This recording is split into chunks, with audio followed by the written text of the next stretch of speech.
सिद्धेभ्यः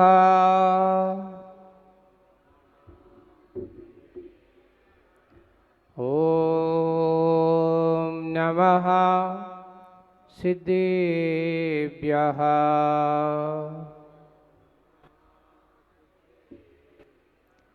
नमो वरिहन्ताणं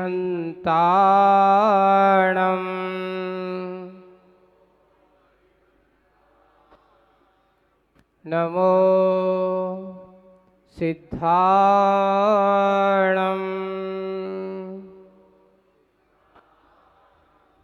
नमो आयर्याणं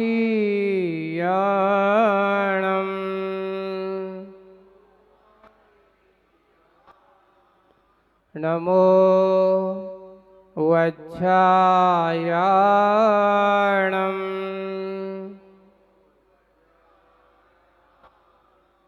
नमो लोये सव्यसाहूढम्।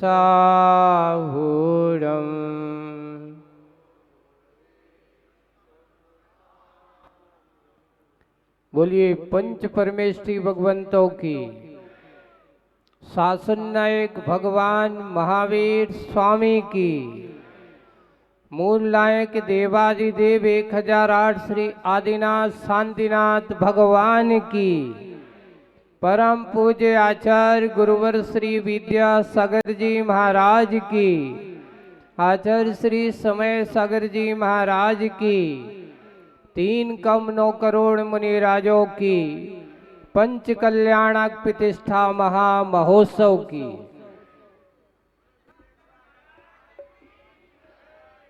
पूजन में अपन जयबाल में करते हैं और लास्ट में प्राय कर यहाँ सभी भव्यात्माएं उस अर्घ्य से अपने अंदर की भावना भी व्यक्त करते हैं। क्या कहते हो? भावों की निर्मल सरिता में अवगाहन करने आया हो, मेरा सारा दुख दर्द हरो ये अर्घ भेंटने आया हो। ये पंक्ति आपको इसलिए कही गई कि भावों की सरिता जब प्रभावित होती है तो वह सरिता हमारे मन को पवित्र करती ही है,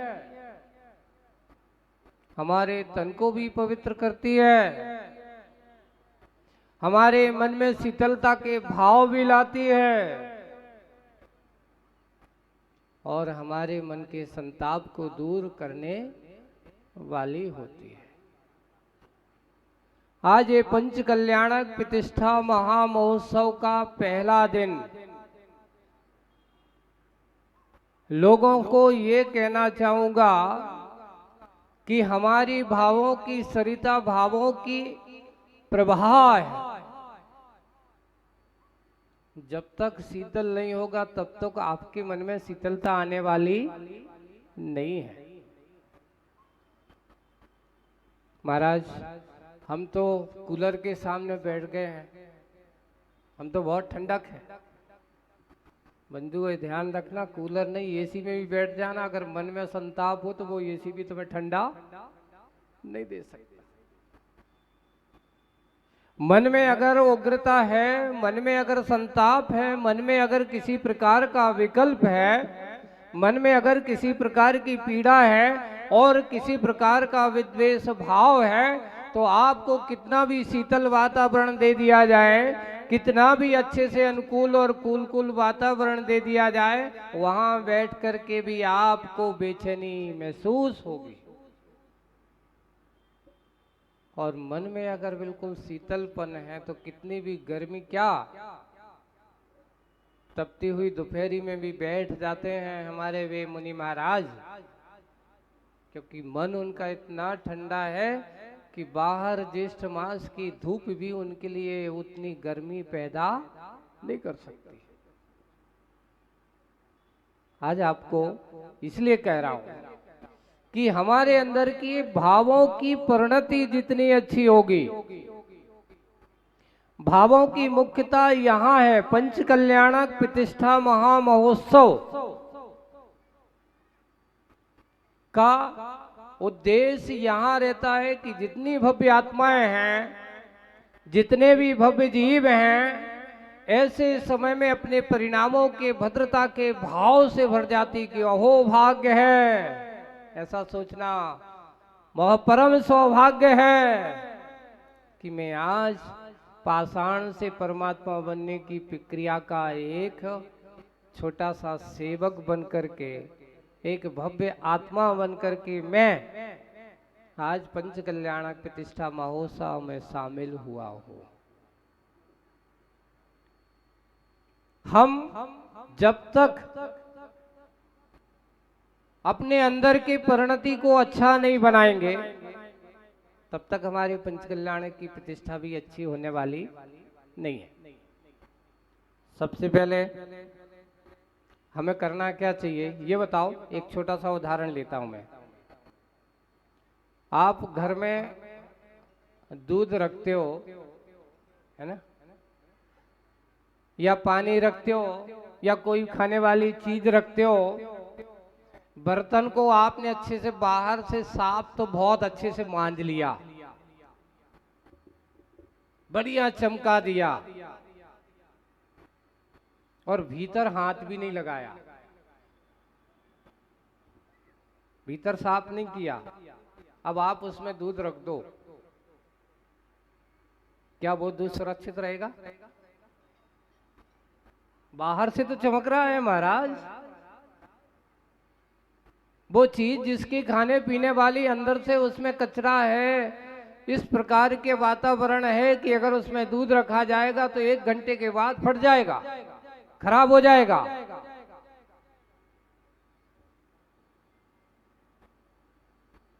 जैसे कि बर्तन की बाहर की सफाई से उसमें रखी हुई चीज सुरक्षित नहीं रह सकती।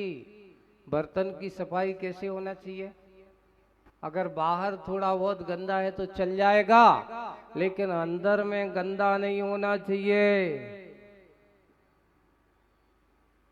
अगर अंदर में गंदा है तो रखी हुई चीज कभी भी सुरक्षित रहने वाली नहीं है। इसलिए सबसे पहले बर्तन की सफाई कहां से होना चाहिए? अच्छे जोर से बोलो, बाहर से कि भीतर से? भीतर से। वैसे ही आप लोगों से कहा जा रहा है पंच कल्याणक प्रतिष्ठा हो रही है, आपका भी हृदय, ये शरीर, आपका ये मन उस बर्तन की भांति है। अपना सफाई, अपने अंदर की गंदगी की सफाई सबसे पहले अंतरंग में करना है। क्यों? अगर हमारा अंतरंग खराब रहा और बाहर हमने बहुत सारी बातें सुनाई, पंच कल्याणक प्रतिष्ठा कराया, तो आपने क्या किया? कचरे के ढेर पर अच्छी चीज पटक दी, तो क्या होगा? वो जो रखी हुई चीज वो भी क्या हो जाएगी? गंदी हो जाएगी। इसलिए सबसे पहले आज घट यात्रा आपने की है। क्यों की जाती घट यात्रा बताओ? महाराज पंडाल की शुद्धि करना पड़ती इसलिए घट यात्रा की जाती नहीं। घट यात्रा का उद्देश्य यही है कि जैसे इस घट को अच्छे से धारण करने की क्षमता आई, पानी को रखने की क्षमता आई, इसने अग्नि परीक्षा दी, चाहे वो धातु का हो चाहे मिट्टी का हो घट, अगर कच्चे घट में रख दिया जाए तो पानी उसमें टिक नहीं सकता। पानी को रखने की पात्रता अगर किसी के पास आई है तो पकने के बाद ही आई है, शुद्धि होने के बाद ही आई है। इसलिए घट यात्रा आज अपन ने की है तो ये कह रहा है आपके लिए ये दृश्य कि हे आत्मन, हे भगवान, मैं अपने अंतरंग के सारे कचरे को निकाल करके 5-6 दिन आपके चरणों में मैं किसी प्रकार की कोई कसाय नहीं करूंगा। पक्का? यहाँ बैठे सब लोग क्या कह रहे हैं?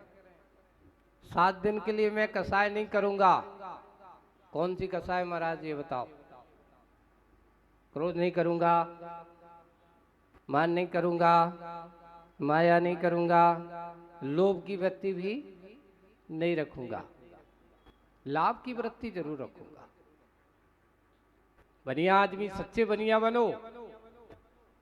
बनिया क्या सोचता है, व्यापारी क्या सोचता है, कहीं भी काम करता है तो सबसे पहले फायदा देखता है कि इसमें हमें कितना फायदा होगा, कितना लाभ होगा। लाभ की बात पहले सोचता है, इसमें अगर घाटा भी हो जाता है तो वो सोचता है कि कोई बात नहीं, इतना तो मिल गया, अपना काम हो गया। अब इतना अलग है कि थोड़ा सा और मिलना चाहिए था, उतना नहीं मिल पाया, कोई बात नहीं। जैसे कोई बाजार करने जाते हैं ना, तो लास्ट में माल बेचते बेचते कुछ माल बच ही जाता है, बच जाता कि नहीं बच जाता है, तो फिर बाद में कहता है कि अरे यार इसको निकालो, जो मिले वो दो। ऐसा करता है, व्यापारी है। लेकिन यहां ऐसा काम नहीं करना। भगवान के पुण्य रूपी सल को अपने अंदर डालना है तो सबसे पहले अपने हृदय घट को साफ करना होगा, तब हमारी भक्ति सार्थक होगी। इसलिए मैंने शुरुआत में कहा कि भावों की निर्मल सरिता में अवगाहन करने आया हूं। हे भगवान, मैं आज भावों की सरिता अपने अंदर प्रभावित कर रहा हूं, अपने अंदर की सफाई कर रहा हूं, अपने अंदर को निर्मल बना रहा हूं, और निर्मल बना करके आपका अवगाहन में अब आज से मंगलाचरण के रूप में घट यात्रा हो गई, ध्वजारोहण हो गया। और ध्वजा का संकेत तो अद्भुत है। कैसा है, आपने देखा है? कहा है पूर्व दिशा में गई हुई ध्वजा कार्यक्रम का संकेत देती है कि अभूतपूर्व कार्यक्रम होने वाला है, धन धान संपन्न वाली होती है, सर्व कार्य श्रेष्ठ कारक होती है। अब आप पंच कल्याणक प्रतिष्ठा में ध्वजा तो मंगल ध्वजा का कार्य हो गया, ध्वजारोहण करता ने ध्वजारोहण कर दिए, और फिर मंडप में आपको आने की अच्छी ये सभा मंडप भी, मंडप उद्घाटन भी हमारे कटारिया जी परिवार ने कर दिया, ध्वजारोहण करता भी अपने उन्होंने ध्वजारोहण कर दिया। और अब आप लोग इतना सारा, ये सारा का सारा, ये बताओ लोगों ने आपको इतना अच्छा माहौल दे दिया, किसके लिए? पुण्य को कमाने के लिए।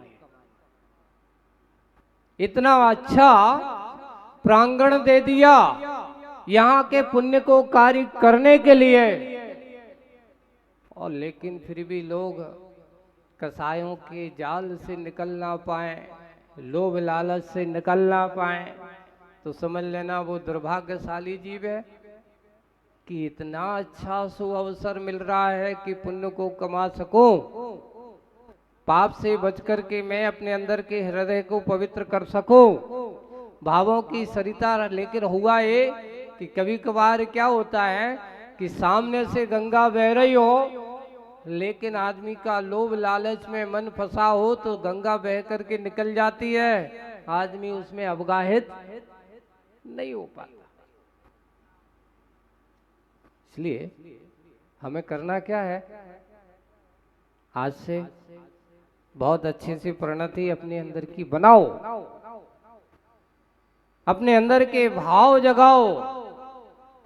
कहीं हम अपने अंतरंग के हृदय में कोई कचरा कसायों का डाल करके और कोई भक्ति का कार्य करें तो वो भक्ति आपकी कोई कार्यकारी नहीं होगी। बिल्कुल मन साफ करना, कोशिश करना। महाराज अगर ऐसे पुण्य के कार्य में मेरा अगर कुछ द्रव्य लगता है तो ये बताओ भगवान की भक्ति बड़ी है कि भगवान से बड़ा पैसा है? पैसा की परमात्मा क्या बड़ा है? लोभी को तो पैसा बड़ा है ना? और जिसको लाभ की दृष्टि है वो कहता परमात्मा बड़ा है। एक जीव को कैसे आत्म कल्याण की प्रक्रिया होती है, एक जीव कैसे आत्म कल्याण करता है, एक जीव अपने जीवन में कैसी उन्नति कर सकता है, ये पंच कल्याणक प्रतिष्ठा महा महोत्सव हमारे अपने अंतरंग के छुपे हुए व्यक्तित्व को बताने का कार्य करते हैं। मैं भी वो जीव हूं, मैं भी एक वो आत्मा हूं कि मैं भी ऐसी परमात्मा बनने की सामर्थ्यता रखता हूं। मात्र आदिनाथ भगवान का हम व्यक्तित्व को यहां लेकर के पंच कल्याणक प्रतिष्ठा करेंगे, पर आदिनाथ भगवान के उस व्यक्तित्व को यहाँ पर आपको दिखा करके उनकी प्रतिष्ठा, उनके जन्म की क्रिया, उनके गर्भ में आने की क्रिया और जन्म के साथ साथ वो संसार के उस वैराग्य दर्शन को भी एक बार यहाँ की विशेषता है। पंच कल्याणक प्रतिष्ठा महा महोत्सव में यहाँ जन्म कल्याणक, अभी तक तो लोग ये कहते थे गर्भ कल्याणक 2 दिन होता है, जन्म कल्याणक 1 दिन है, लेकिन तप कल्याणक यहाँ 2 दिन है। कितने दिन है?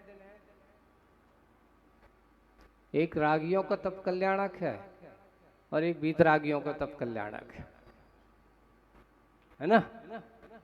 एक राग दर्शन, एक संसार दर्शन का रूप है, और ये बात सत्य है।